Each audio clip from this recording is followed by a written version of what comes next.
حدیث مرسلہ ہو جا، خدا کا ترجمہ ہو جا۔ بسم اللہ الرحمن الرحیم۔ محترم ناظرین کرام، سوشل میڈیا کا دور ہے، ایسے میں بالخصوص رمضان میں ایک میسیج بڑا گردش کر رہا ہے۔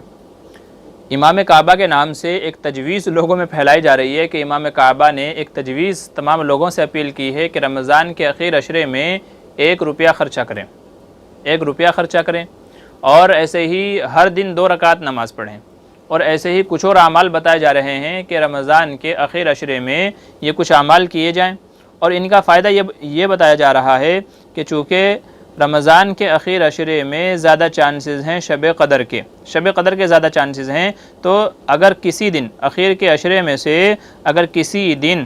لیلۃ القدر ہوئی، شب قدر ہوئی، تو شب قدر میں چونکہ عبادت کرنے کا ثواب 1000 مہینوں سے بڑھ کر کے ہے، تو اگر ہم نے اخیر عشرے میں پورے 10 دن 1 روپیہ ہم نے خرچ کیا، اور کسی رمضان کے اخیر عشرے میں کوئی دن شب قدر تھی، ہمیں پتہ چلا کہ نہیں پتہ چلا، تو 10 دن ہم نے 1 روپیہ خرچہ کیا اور ان میں سے کوئی ایک شب قدر تھی، تو کہنے کا مطلب یہ ہے کہ ہمارے اس 1 روپے کے بدلے میں 1000 روپے ہم کو ملیں گے۔ اور ایسے ہی یعنی ہم نے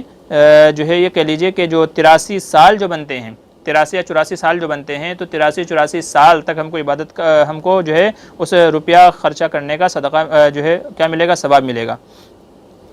ایسے ہی ہر رات میں 2 رکعت نماز ادا کریں، کیونکہ جس رات لیلۃ القدر ہوگی وہ نماز ایسی ہو جائے گی جیسا کہ ہم نے 84 سال عبادت کی ہو، 1000 مہینوں سے زیادہ ہم نے عبادت کی ہو۔ ایسے ہی نمبر 3 بتایا جا رہا ہے کہ سورہ اخلاص پڑھیں، 3 بار سورہ اخلاص پڑھیں، کیونکہ 3 بار سورہ اخلاص پڑھنا کیا ہے، ایک قرآن پڑھنے کے برابر ہے۔ تو گویا جس رات لیلۃ القدر ہوگی، اگر ہم نے اس رات بھی 3 بار سورہ اخلاص پڑھی تو ویسا ہوگا جیسا کہ ہم نے 84 سال تک روزانہ ایک قرآن پڑھا ہو۔ تو یہ تین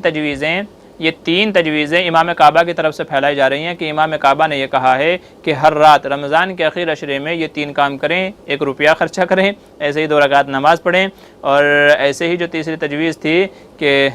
3 بار سورہ اخلاص پڑھیں۔ تو لوگ سوال یہ کر رہے ہیں کہ جی اس کی کیا حقیقت ہے، یہ جو میسیج پھیلایا جا رہا ہے اس کی کیا حقیقت ہے؟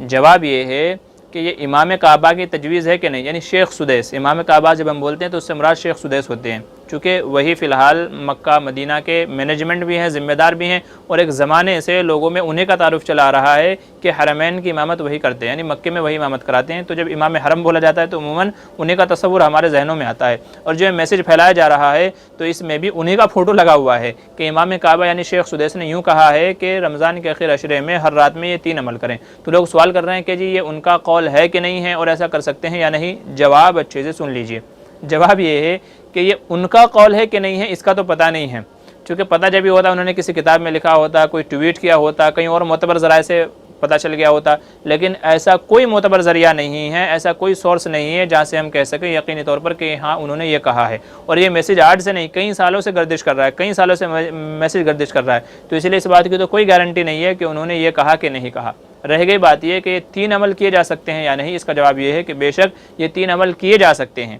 یہ 3 عمل کیے جا سکتے ہیں، بلکہ میں یہ کہتا ہوں کہ اخیر عشرے میں نہیں بلکہ پورے رمضان ہم کو یہ عمل کرنا چاہیے، پورے رمضان ہم کو یہ عمل کرنا چاہیے، اور صرف 1 روپیہ نہیں بلکہ اللہ نے جتنی وسعت دی ہے، کوئی مالدار ہے 100 روپے روزانہ دے، 1000 روپے روزانہ دے، تو جتنی بھی اللہ نے اس کو ہمت دی ہے، وسعت دی ہے، تو اتنی مقدار رمضان کے ہر دن اور ہر رات میں اس کو خرچہ کرنا چاہیے۔ تو رمضان کی ہر رات میں، ہر دن میں اللہ نے جتنا اس کو دیا ہے، 10 روپے، 20 روپے، 50 روپے، 100 روپے، 1000 روپے، جتنی بھی اس کے اندر ہمت ہے، تو ہر رات میں اتنے ایک اماؤنٹ اس کو اللہ کے راستے میں غریبوں میں صدقہ خیرات کرنی چاہیے۔ دوسری بات جو 2 رکعت کی کہی گئی ہے، تو 2 رکعت چھوڑیے، اللہ جتنے آپ کو ہمت دے، 2 رکعت، 4 رکعت، 6 رکعت، 8 رکعت، 10 رکعت، جتنے بھی آپ پڑھ سکتے ہو تو پورے رمضان پڑھنے کی کوشش کریں۔ اور یہی مسئلہ ہے قرآن کا کہ صرف 3 بار سورہ اخلاص پر اکتفا نہ کریں، بلکہ روزانہ 1 پارہ پڑھنے کا معمول بنائیں۔ انشاءاللہ جس دن بھی لیلۃ القدر ہوگی تو انشاءاللہ آپ کو اتنا ثواب ملے گا کہ جتنا کہ لیلۃ القدر میں عبادت کرنے کا ثواب اللہ تعالیٰ نے ذکر فرمایا ہے۔ تو یہ میسیج گردش کر رہا ہے، لوگ پوچھ رہے ہیں کہ جی کیا ہے اس کا، تو یہ طریقہ ہے بھائی ان کا ہے کہ نہیں اس کا تو پتہ نہیں ہے، البتہ عمل اچھا ہے تو عمل کرنے کی گنجائش ہے، یہ عمل کیا جا سکتا ہے۔ تو اس لیے اگر اللہ نے آپ کو ہمت دی ہے، وسعت دی ہے، استطاعت دی ہے، تو آپ بھی یہ عمل کر سکتے ہیں اور اس کا فائدہ اٹھایا جا سکتا ہے۔ تو یہ تھا مسئلہ جو لوگ پوچھ رہے ہیں، امید ہے بات سمجھ میں آ گئی ہوگی۔ السلام علیکم ورحمۃ اللہ وبرکاتہ۔